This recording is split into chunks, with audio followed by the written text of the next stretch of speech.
Welcome, everybody. I'm immigration lawyer John Kasrabi joining you today, Tuesday, 5 p.m. Pacific time, every Tuesday, 5 p.m. Pacific time.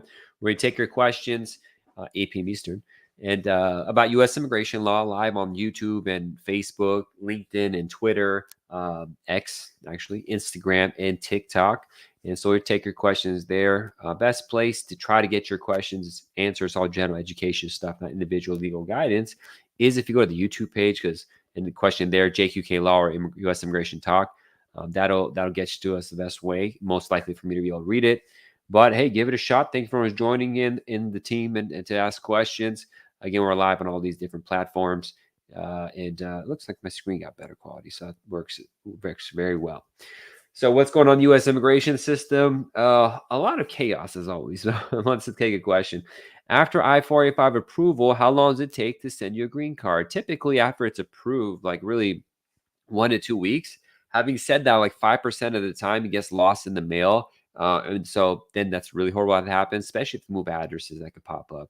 So be careful about moving addresses, not updating your address, and sometimes just have bad luck. So it gets stuck like that.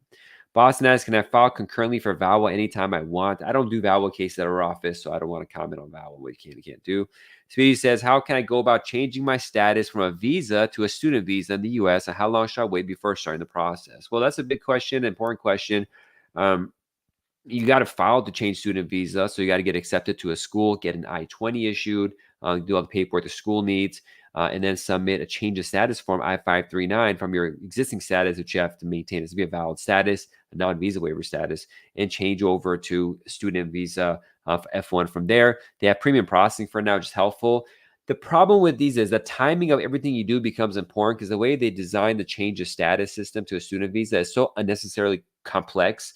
So that's where having an attorney comes in, especially if you get an RFE and they want to pester you and push you about your intent to return home, even though there's a policy annual update on this. But essentially, that's you request change of status. But how early you file it, when you start looking for schools, all this stuff could be a reason they could deny you. So if you come in and you start looking for on a tourist visa, and you start looking for schools immediately as soon as you come into the country, and they see that, they're like, oh, you didn't really want to come as a tourist, you want to come as a student, and we're not only going to deny you, we're going to accuse you of misrepresentation or fraud, and that you fraudulently used the previous visa request you had other times. So you see this kind of crazy stuff pop up.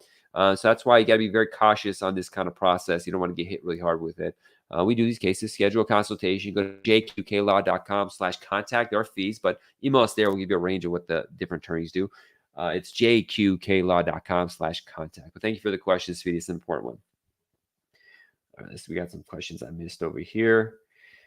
User 1 says, today I have a CR1 visa interview. She told me the visa accepted, and there's a form DS5535. So you got to fill that out. Who knows what's going to happen, unfortunately. It doesn't mean it's approved till you get the visa in your hands. Lauren says, I have a question. NOA2 has a date. Does it expire or is it renew automatically? Notice of action 2, this kind of terminology is kind of things that people who do yourself websites do, Lauren. We just say, like, what is it? Is it a receipt? Is it approval? What kind of notice are you getting? We need the actual thing. And don't say I-797 notice, because I-797 is any form from the government, just the contents of what it is exactly. Brown Sugar says, concurrent filing, not heard anything after RFE, no response. Yeah, unfortunately, that's just what it is. Hello, John. My question is, can I file a marriage case if I don't have a W-2 but I have income of $40,000? We got to analyze your income, how it is, how it's earned. Is it on your taxes? How consistent is it? Will it continue in the future? How can we document that? There's just a lot of work that's to be done. Say it says, how long I-130 approved from Australia? That's not enough information. What kind of I-130 is it? Is it parent, sibling, child, citizen, or green card holder? Married or unmarried? Where country of birth was? Is the I-130 approved or is the file? That is just no information there for me to answer that question. So let's go back here. Janet asks, I received my receipt for Form I-130 and my service center was Potomac. The approval notice came and the service center is Nebraska. Why do I have a different center? Which one should I go with? So Janet's really important. I had a client asking me that today. He's kind of frustrated about like what's going on. He's like, which office is it? And I told him which office it was, but there's no point in researching what you're doing. That's the conclusion of it, because whatever they tell us is the office that have it, whether it's a receipt, whether it's you call USC asking right now, they're never consistent. So not never, but it's like it could easily be inconsistent. So it could be that the computer system doesn't update, they moved it, but the person you called doesn't have the right answer. Or it could be like the day after you call, they change it right afterwards. So it doesn't make a difference. So when you're looking up I think you're trying to look up how long these things take. Uh, there's unless you have an attorney handles it a lot and has a feel for how the ebb and flow of it is, really going to check your own case time status on myuscis.gov or uscis.gov is a worthless endeavor because their timelines are all wrong and inconsistent. On a consistent basis, you cannot rely on the processing times they give you. And I know people get really caught up in this, they get frustrated because what's going to happen is, and we see this all the time, like every day, is at the MyUSCIS page you upload, it will say 3 months till your case is done, 2 months, 1 month, 0 months. And then all of a sudden it'll say, your case is outside processing times. And then it's not clear how long it's going to take to finish. So then how worthwhile is that information, which service center it is, how much processing time is, all that kind of stuff, when they just pass the processing time, there's no meaning to it at all. So I hope that information, because a lot of our questions, probably half or more of a question, always like, how long does it take, which service center? These things don't make a difference. The only thing would be, there's a snippets where like, okay, right now they're taking more time on this particular case for your time or this and that. Just if you have a lawyer that has high volume enough to know it. But other than that, it's no real way to know on your own, frankly. Now, Walt says, hi, John. Hope you're doing well. Thank you. Same to you. I want to apply for my father-in-law from Pakistan. He has 2 marriages. So the visa process will be same, or do we have different? Well, that's a problem because the U.S. does not allow polygamy. If you're going to get a non-immigrant visa, maybe possible. But for an immigrant visa, a polygamist cannot get a green card. They don't allow that. So you have to, that's a whole mess of a thing. You need to contact a lawyer in private. Vanessa says, hi, my mom's I-130 changed from 2 weeks to 3 months. There we go. Vanessa Waters has the same situation I just explained. It's a worthless endeavor to look at those numbers, but that's that. How long is the DS3 to 555? Lauren asks. There's no deadline. It could be, I have them going for years, unfortunately. Lauren says, 979 has a date when. Yes, again, Lauren, I specifically said, what? Don't say I-797. Tell me what's in it. Hi, Maya Jonas. Thanks for joining. Okay, let's go to TikTok. Nadia asks, hello, how many months does it take for change of venue from Newark, Virginia? That's up to those courthouses. It's not here. What is DS 5535 for? These are additional. This is a format. If you do an embassy interview, they ask additional information about your background, where you travel, family information, all this kind of stuff. It's extreme vetting, as they put it under previous administrations. All the stuff they did before they're doing now, other than travel bans. Essentially, there's a semi-travel ban still. Junior says they filed their family adjustment cases back in October. Still nothing yet. Yeah, just gotta wait. Pixel says, do you think they'll speed up the F100 approvals for upcoming election in November? Yeah, they always do that every 4 years. It's already happening. We have citizenship cases being completed in like 2 months. It's crazy. Mohammed says, can I apply for adjustment of status after DHS signed my joint motion? Mom, that's too deep. You got to have a lawyer look over your paperwork before you can respond to that. 530 says, I-130 RFU response sent to USCIS, schedule an interview and deschedule on weeknights. What's going on? That stuff happens. San Jose is a pretty good office, so I'm sure they'll fix it. But these kind of weird things happen. It could be you're going to schedule it again. It could be just approved your case. It could be they made a mistake. It's like not clear. Issa says, just submit adjustment of status, but hasn't received military PIP to expire 4/30. What should I do? I don't know. They have to get it if there's an expiration date. I think if you get PIP once, you could do it. I never filed PIP adjustment after the PIP was expired. I don't know if it's still able to do it. I don't know. I tip my hat. I can't answer that question. I have to go look into it. That requires consultation, stuff like that. Okay. 530 Cali, why'd you ask your question 500 times like this? Okay, that's like rude. I'm going to have to mute your account. Okay, Fatwa says, I got my asylum approved. Now I'm going outside the United States. Well, you need to get a refugee travel document, Fatwa, so be careful for that. MRD says, can I use a reentry permit as a passport? I'm a green card holder, but I'm Venezuelan. There's no Venezuelan embassy in the U.S. The reentry permit as a passport. There is no Venezuela. I don't know about Venezuela in particular, but normally, like, for example, Iran, even though they don't have a U.S. embassy in the United States, they have a center in another embassy that protects their interests. For example, the Iran goes part of the U.S. embassy, Pakistan embassy. They have a center of interest there that helps you in issuance of passports. Or the U.S. in Iran, you think use the Swiss embassy for those kind of things, but if needed. So Venezuela must have one. The U.S. recognizes, maybe Venezuela may not issue it, but I think the U.S. recognizes Venezuela's passports, gets automatic 5-year extensions for them. I haven't heard of, due to sanctions, passports being banned. So I don't know. That's Venezuelan law. I can't really guide on that. Mo say, good to see you. Good evening. Is it reasonable to request an expedite MVC due to the issue in the Middle East? It doesn't make sense because like then everybody in the Middle East would do that. So you give it a shot. Who knows? Might get lucky. I can't say don't do it. But does it make sense? No, because then a million people are the same thing. There's people in Afghanistan that are getting murdered. They don't care. They're not speaking those things up. Speed says, so do you think a school international advisor is someone good to speak with? I get a student visa. You got to start with the schools that you have to go through the school's international office advisor. So you have to do that. But if you want to get good advice, legal advice, then you should get a lawyer that is familiar with F1 visas, 8 CFR 216.2F or something. That section knows it well because a lot of people don't. So it gets complex. You're welcome, MR3. Let's go to Instagram. I think we got some questions posting up there. Maya says, is it better to send missing documents to USCIS or upload them on my USCIS account? Our lawyer said, wait once I'm back on May 1st and I'll mail them, but we don't want to wait. What do you think? We should wait whatever your lawyer says. They know the system better. I'm a traditionalist. I prefer mailing stuff because I don't trust our online account as much, but it might just be better to do it online. We are making the switch because the online system is more secure in a sense, like the post office doesn't lose it. We know what we uploaded to a certain extent. They still mess it up. So our office is on the verge of making the switch to being the online one. But if you had asked me this 2 months ago, I said, no, do it by paper. Like today, I'm saying this. So it's your lawyer's case and you got to go based on their judgment. I don't know the details of your case. So I would, if they're a good lawyer, I wouldn't really second guess it too much. Lauren asking, how long does DS5535 usually take? There's no usual for it. Mayan says, what will happen if I upload them? My said, does the lawyer get upset? Yeah, he'll get annoyed. I get really annoyed if my client did that. They do that. And that's like, depending on what the issue is, I might fire. So don't do that without talking with the lawyer. Z says, my brother is coming legally, but he still didn't receive the green card. It's been almost 3 months. I talked about this earlier in the show. Like they lose the green cards. Did you pay the green card fee at $235? But it's just inconsistencies. Okay. Peter asks, hello, attorney. We had our I-130 approved, but they asked for more details about Admissibility Act charges. Do we need to file the whole I-45, just a portion requested for? I can't guide on to individual case like that. I haven't seen it for myself. Mo says, have there been any change in the waiting time frame for I-130 getting faster or slower? Mo, it depends on what kind of I-130 you're talking about, and it's just so different that I can't. It's such a big thing. It's kind of like saying, how's the weather getting better in U.S.? So it's like, well, you're talking about California or Texas. It's too hard to really say. Cyrus says, would a Trump presidency potentially disrupt my I-130 application process, my case to NBC? It's possible. I mean, yeah, I can't say what happened in the future. It's impossible for me to say that. Noah says, my parents-in-law have a 13-year-old kid. Would I be able to apply for the kid as well? My parents-in-law for the visit stay. You're not applying for anything. If someone wants to come on a tourist visa, each one person, regardless of the age, is making their own application for a tourist visa.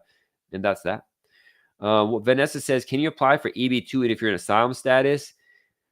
It's a bigger discussion is if you actually are asylum status or not. This is a very complex legal thing that I'll just say it in 1 minute, but it's not enough time for it. I have a bunch of videos on this on YouTube that you could catch. But to be able to adjust status, you have to have maintained status under INA Section 245C, CA, really, C2, something like that. But nonetheless, when you have an asylum case pending, which I assume what you mean, it's not status, but you have an asylum case pending.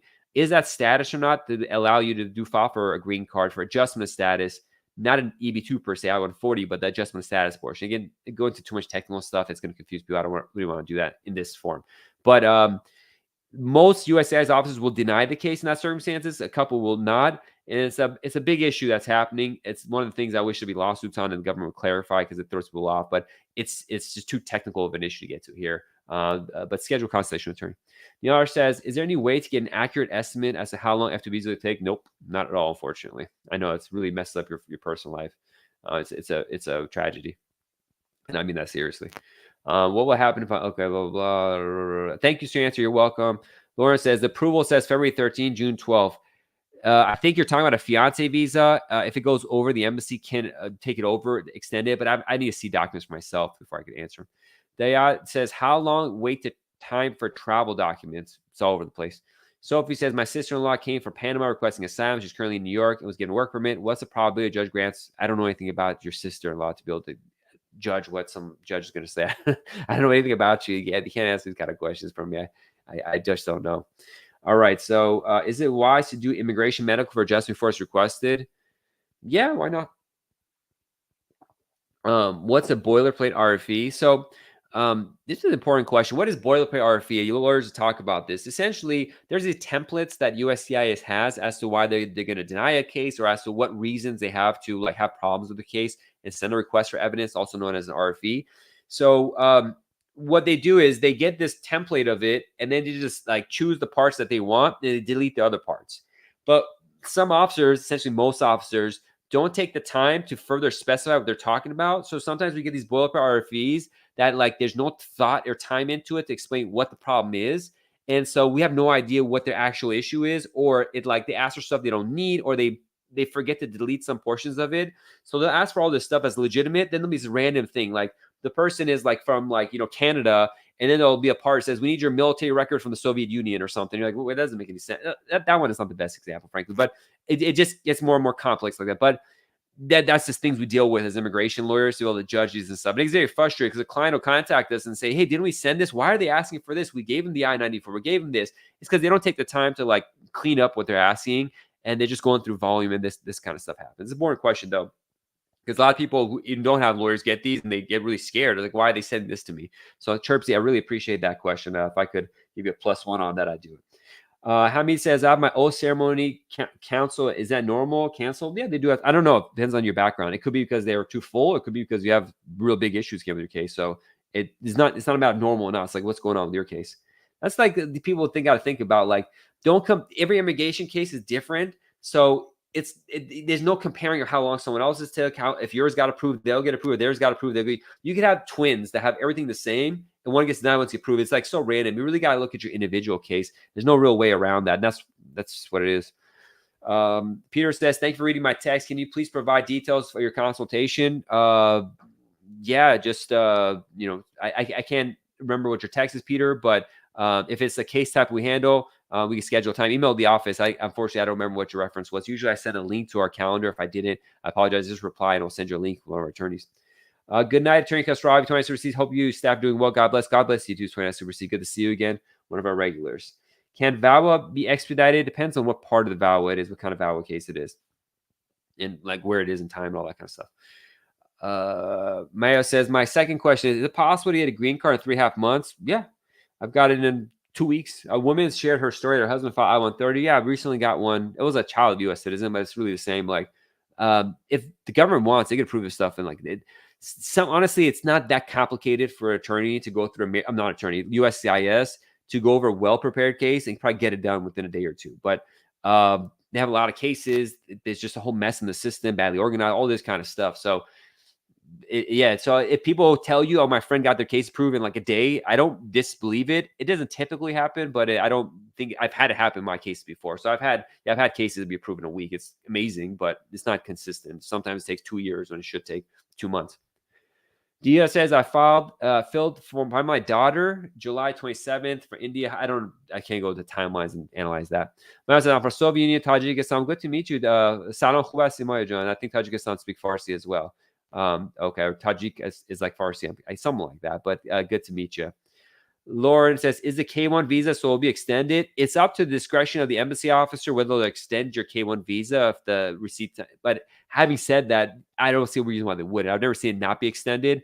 The only times they want to extend it is if they want to deny the case because they think it's not real or other issues exist. It's much easier to deny the case. It's less paperwork for the embassy to say, oh, we're not going to extend the the K1 I-129F approval. And just drop you like that and force you to do everything all over again or something, than it is to write a full-on explanation as to what major issue they have. So they can get you on that, but if you have a normal case, then they'll usually extend it. It's not a problem. It's not a big deal for them.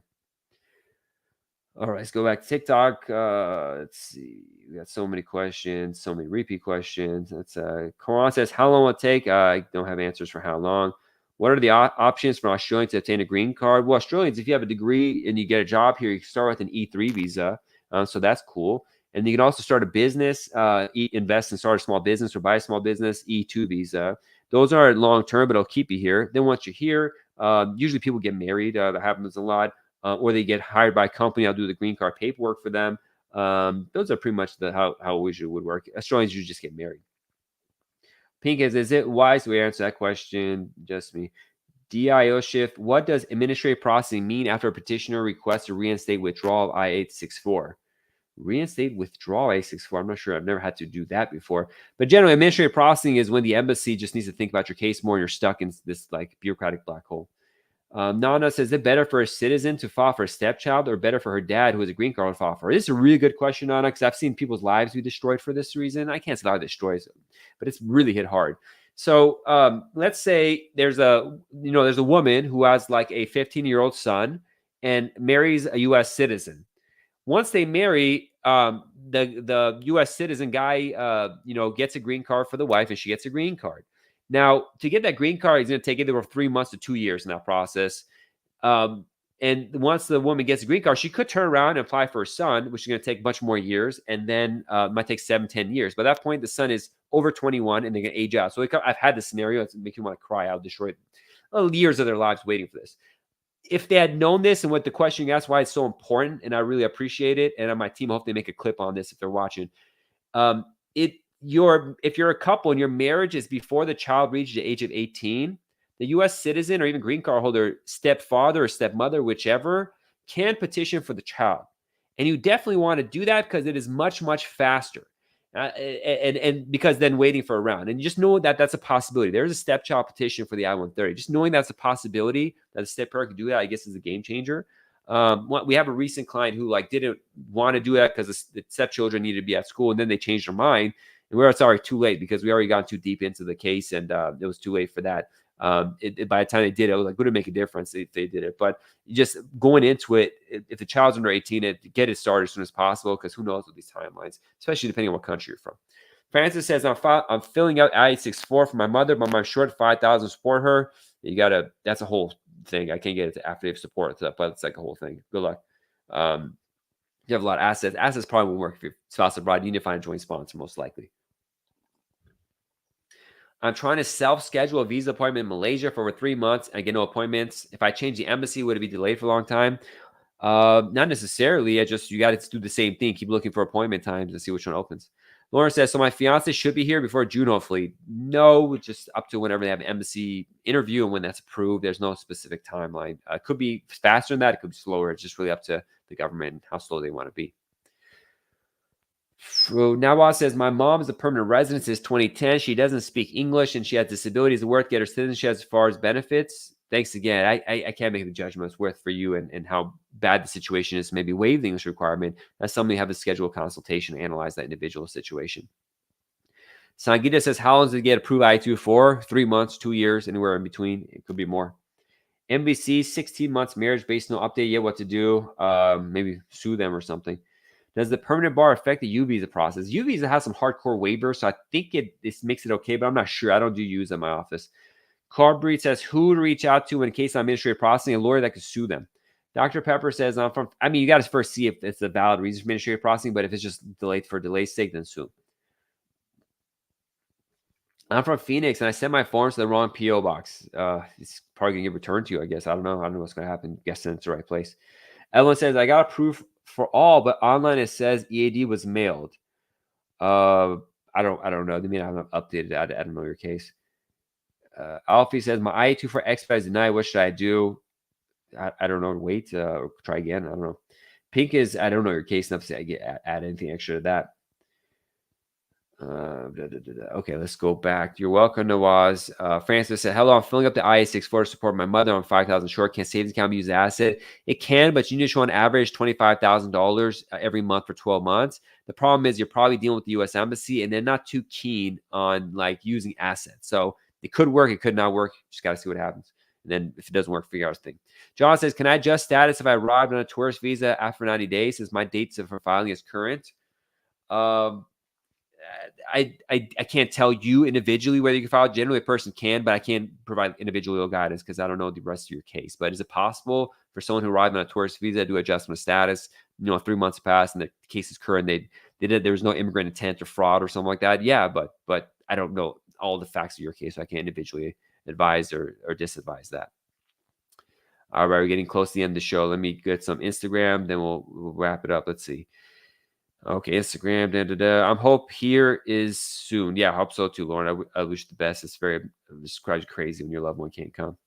All right, so let's go to TikTok. How long is fiance visa process taking? It's all over the place.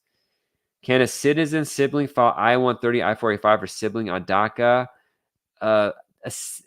The foreign national, the person that has DACA files the I-485, and they need to maintain lawful status, which they probably haven't. So usually no, unless there's an exception like 245I or something like that. So usually no, but there may be exceptions. We have a consultation to see if that's the case.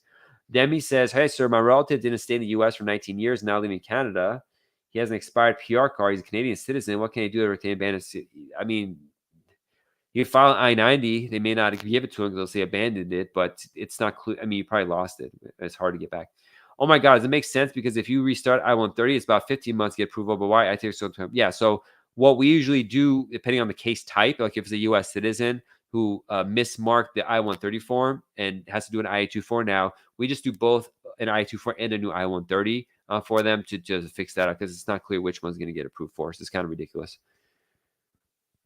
Okay, let's get 2 or 3 more last questions. Okay, J. Rod says, I want a petition from my mom, but she lost her visa 20 years ago and FOIA has no record. What can we do? I don't know. I'd have to individually consult with you at your background, see if we can't get something going, but unfortunately, I don't know what to tell you. And what's the difference in the forms IA-64? There's different types of forms. It's too academic of a thing to get into here, but there's different versions for affidavit supports. The work authorization letter, SSN, were received a month ago by ED, has not received yet. They might have lost. I don't know. Call USCIS. It says, my husband got voluntary departure. Judge has not signed papers yet. What to do next? I don't handle court work, so I don't talk about that. Mimi says, but we got that. Okay, get 1 or 2 more questions. Let's see. Deep says, I-130 just got approved. Need judge to sign off on PD so we can apply for adjustment. How long? I don't know. It's up to them. I don't know your case. That's not enough information for me to advise on that. All right. Sangita says, how can I upload documents on IA-24? Go to your account and upload them. I'm not sure what you mean. All right. Any questions on Instagram? Esfarani says, if I have a question for you, can I speak Farsi too? Not in this forum because this is for you English speakers, so I won't be able to answer any Farsi questions here. If you want, ask it in English, and I'll give you a quick response there, but I won't be able. This is an international channel.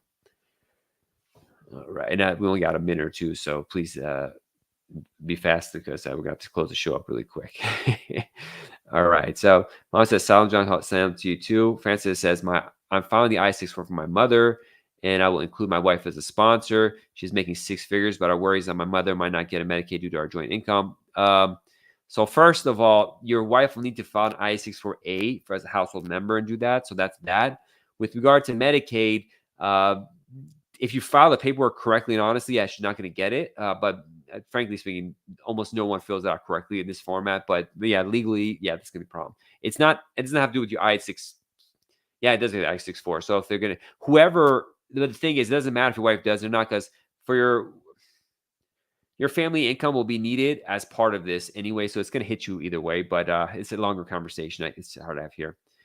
Any recommendation on a U visa lawyer? Not that give here.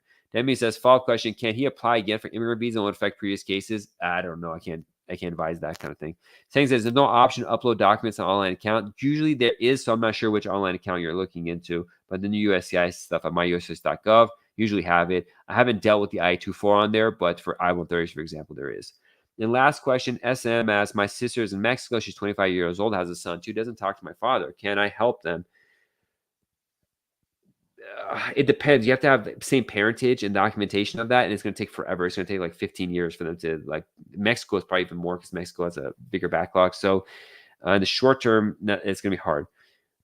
Will says, got separate at marriage interview, but it went well. How long decision? There's no timeline for that, just how long they take. I guess let's call it a day. Thank you everyone for joining. I'm immigration lawyer John Khosravi. If you want to schedule a private consultation, go to our website, jqqlaw.com/contact, jqqlaw.com/contact. So your email and info go on our system, and we could give appropriate reply, schedule consultation if needed. I do appreciate it for joining us. God bless and be safe. We'll be back again next Tuesday, 5 p.m. Pacific, 8 p.m. Eastern, to take your questions and general education questions live here. JK Law Firm signing out. Bye-bye.